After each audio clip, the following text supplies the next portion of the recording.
నువ్వు చెప్పమా. చెబుతాను బాబు, చెబుతాను.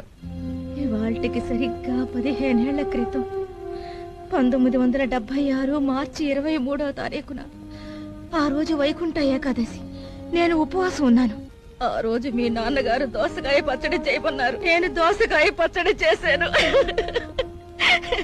ఆ దోసకాయ పచ్చడిలో చిరుచేదు వచ్చింది నాయన. అంతే, కంచం విసిరికొట్టారు.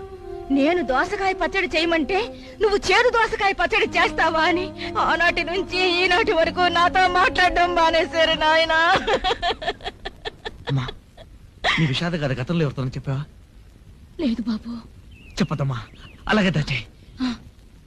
పచ్చడి సరిగ్గా చేయలేదని 15 ఏళ్లు పెళ్లంతో మాట్లాడిన ఏకైక వ్యక్తిగా నాన్న పేరు నాకంటే ముందు గిన్నిస్ బుక్ ఆఫ్ రికార్డ్స్ లేకపోతున్నామా?